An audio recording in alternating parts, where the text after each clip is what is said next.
Ryan Osborne here with the Denver 7 digital team, joined by Chris Kanzler, head of the Fusion Academy in Denver. We're talking about a subject that Chris works with on a daily basis: school anxiety, school refusal, some of the issues that kids have growing up today, and issues they have with school. So first, Chris, just tell me a little bit about yourself, Fusion Academy, and kind of what you guys have going on there. So Fusion Academy is a private one-to-one middle school and high school. So that means that every class is one teacher, one student. We've got campuses all across the United States. Denver is actually campus number 55 for us. Just opened up in September. And for me personally, it's my third campus. So we have partnered with Equinox, which is an amazing, they are the mental health side of teenagers, right?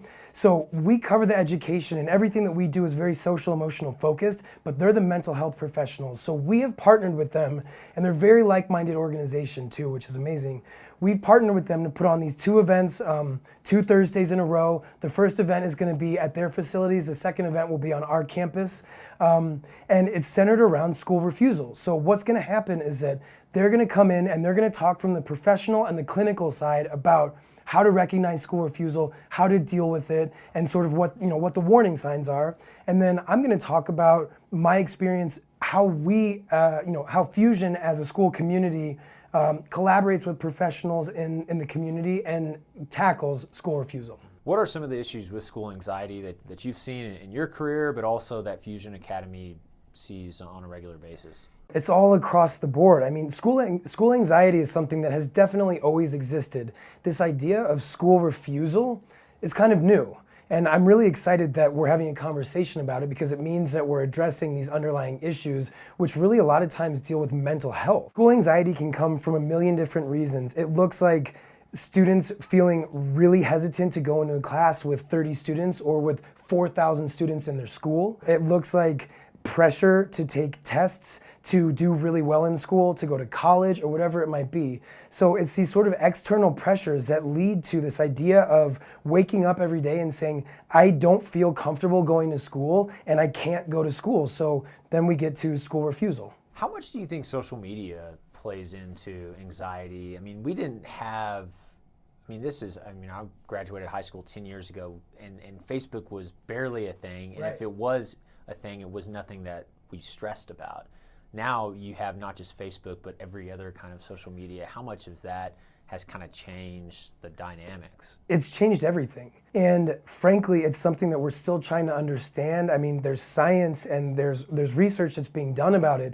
But I can tell you on a day-to-day basis, students here in Colorado and across the country are having issues with social media, the way that they relate to each other as students, the way that they see themselves, and the way that they think about the world seeing them is all colored by how their social media is perceived. Snapchat, Facebook, Instagram, all of these things are causing anxiety in our students. And what's really powerful now, and what I'm excited about and excited to talk about, is that they're starting to recognize that. So I think maybe over the past 10 years, it's just been this part of life that we all have social media. It's a great way to communicate, but we're starting to see the dark side of that, especially in education, especially for teenagers. Fusion is in a lot of big cities. What have you noticed as far as these big growing metro areas, big school districts that may contribute to some of this anxiety? Just the numbers. I mean, being in a classroom with 30 other students, it's really difficult to feel like what you're doing matters, or that what you're doing is important. And it's difficult for teachers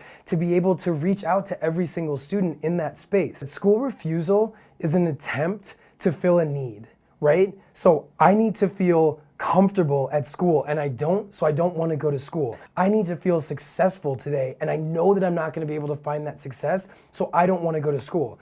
I need to feel safe, and I feel safer at home than I feel at school.